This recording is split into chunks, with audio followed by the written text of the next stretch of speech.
नमस्कार, मैं हूं संदीप चौधरी। आज सीधा सवाल संडे स्पेशल में मैं बात करने वाला हूं 41 खास लोगों की। हमारे लिए, देश के लिए वो खास हैं। मैं उन 41 मजदूरों की बात कर रहा हूं जो 15 दिन से, जी हां 2 हफ्ते से ज्यादा का वक्त हो गया है, 350 घंटे से ज्यादा उत्तरकाशी की टनल में वो फंसे हुए हैं, क्योंकि टनल धंस गई और वो वहीं सिमट कर रह गए। 15 दिन हो गए हैं, लेकिन अभी तक ये मालूम नहीं वो अपने घर बार वालों के साथ, अपनी पत्नी, बच्चों, मां बाप, दोस्तों, यारों के साथ फिर से कब मिल पाएंगे। लगातार पिछले कुछ दिनों से बस अब निकाले, खुशखबरी आने वाली है, ऑगर मशीन पहुंच गई है, ड्रिलिंग पूरी हो गई है, उनकी तस्वीरें भी दिखाई गई, टेलीफोन से जी बात हो रही है। लेकिन फिर बुरी खबरों का सिलसिला भी लगातार आता जा रहा है, थमने का नाम नहीं ले रहा। जो ड्रिलिंग मशीन है, उसमें ऑगर मशीन जो लगती है, कल वो टूट गई,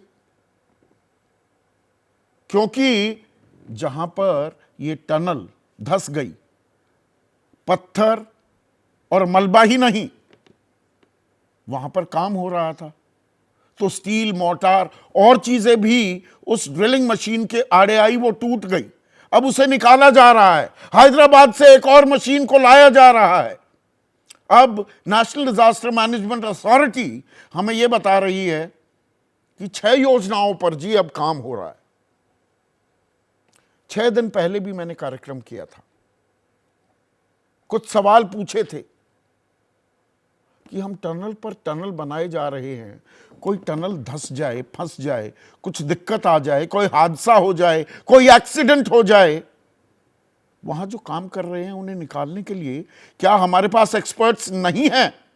क्या कोई हमारे पास रणनीति नहीं है? और तब भी ऊपर से भी और साइड से भी, यानी कि वर्टिकली और हॉरिजॉन्टली काम जी किया जा रहा है।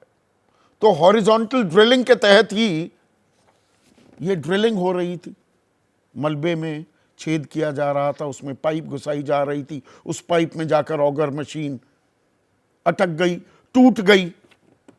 10 मीटर की ड्रिलिंग बाकी थी, अब वो दूर की कौड़ी दिखाई दे रही है। पहले तो उसको निकालो, फिर वो जो पाइप टेढ़ी मेढ़ी हो रखी हैं उनको सीधा करना पड़ेगा। अब एक वर्टिकल ड्रिलिंग की, ऊपर से ड्रिलिंग की जाए, उस पर काम शुरू हो गया है। ये काम पहले क्यों नहीं हो सकता था? पहले दिन से क्यों नहीं हो सकता था? एक मल्टी प्रोंग्ड अप्रोच कोई थी क्या हमारे पास? कोई स्टैंडर्ड ऑपरेटिंग प्रोसीजर्स? किसी भी आपातकाल में कहीं भी कुछ प्रक्रियाएं होती हैं कि इनका सीधे सीधे पालन करना है।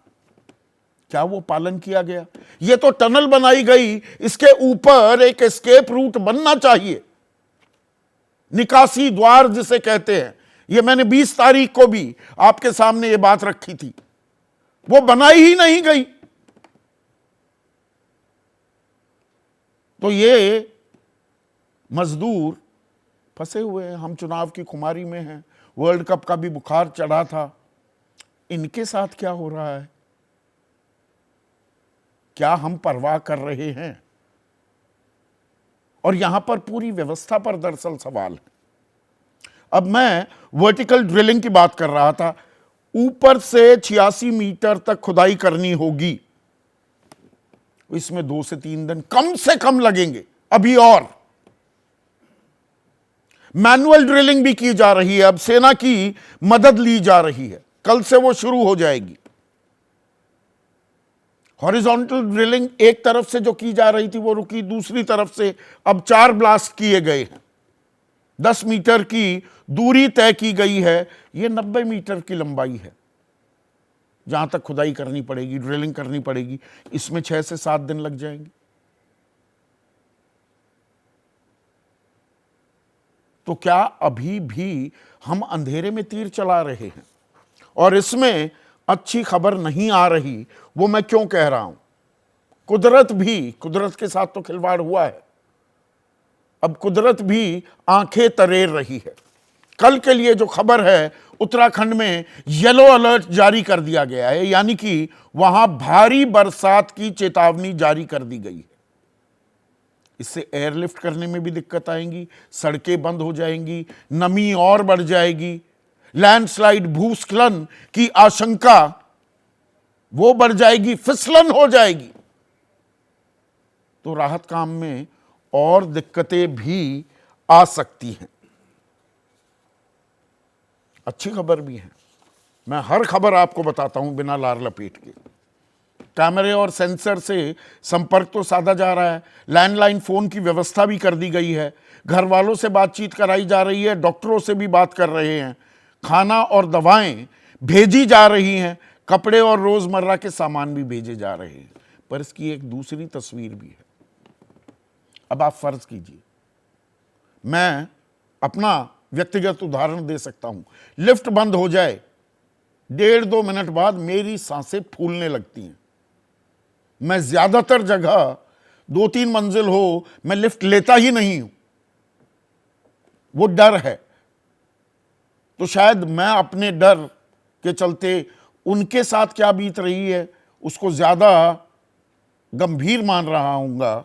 लेकिन आप सोचिए, 350 घंटे कोई फंसा हुआ है, सूर्य की रोशनी नहीं है, अंधेरा है, गुप अंधेरा, रास्ते बंद हैं, जमीन के अंदर नमी है, मल मूत्र वहीं त्यागना पड़ रहा है किलोमीटर भर का दायरा है, पर 15 दिन 41 आदमी, ऑक्सीजन की कमी होगी। बायो सिस्टम, जो बायो रिदम होती है हमारी एक बॉडी की, उसका सत्यानाश हो जाता है। भैया आप विदेश जाते हैं, वापस आएंगे तो जेट लैग हो जाता है, क्योंकि टाइम जोन्स का डिफरेंस होता है। शरीर को पता नहीं, अरे भाई सुबह चला था, सुबह ही वहां पहुंच गया, तो बॉडी कंफ्यूज हो जाती है। इनके साथ क्या हो रहा होगा अंदर, मानसिक स्थिति क्या होगी, इन्फेक्शन का खतरा कितना बढ़ जाता है, लंग्स, किडनी, उनका हाल क्या होगा। क्या हम इन सवालों के बारे में सोच रहे हैं? या जी व्यवस्था पूरी अपनी पुरजोर कोशिश कर रही है, अभी मैं जिम्मेदारी तय करने पर जा ही नहीं रहा हूं, वो सवाल अभी बेमानी है। सवाल बहुत महत्वपूर्ण है। ये नवयुग इंजीनियरिंग, ये कंपनी कौन सी थी, इसे किस बिना पर यह ठेका दिया गया? एक कंपनी को मिल जाता है, ठेकेदार को दे देते हैं, ठेकेदार मजदूरों के ऊपर काम छोड़कर वहां से चले जाते हैं। और सुप्रीम कोर्ट में जब मामला यहां पर ये 12,000 करोड़ की जो 4 धाम की परियोजना है, जिसके तहत ये सिलकियारा जो इलाका है वो आता है, जो ये सुरंग बन रही है, इस पर तो रोक लगाने की बात हुई थी। 5.5 मीटर से ऊपर चौड़ी सड़क नहीं होनी चाहिए, डबल लेनिंग कर दी गई, कंक्रीट क्यों नहीं लगाए गए? ये तो सुप्रीम कोर्ट में फिर से स्पेशल लीव पिटीशन दाखिल की सरकार ने और मंजूरी ले ली। बावजूद इसके कि जो विशेषज्ञ थे वो लगातार रेड फ्लैग कर रहे थे, लाल झंडा फहरा रहे थे कि मत करिए, कमजोर पहाड़ है, दरक जाएगा, दिक्कत आ जाएगी आम आदमी को। पर सबकी अनसुनी की गई। कुदरत क्या सबक सिखा रही है? और क्या हम सबक सीखने को भी तैयार हैं? इसी पर आज मैं चर्चा करने वाला हूं। ऐसे में आज का सीधा सवाल, बिना लार लपेट ये सवाल मैं पूछ रहा हूं, 15 दिन 41 मजदूर कितने दिन और फंसे रहेंगे हुजूर? इनके घर वालों पर क्या बीत रही होगी, वो भी जरा सोचिए। और अंधेरे में चल रहे हैं तीर, रेस्क्यू प्लान और 41 वीर। कॉन्क्रीट प्लान है क्या?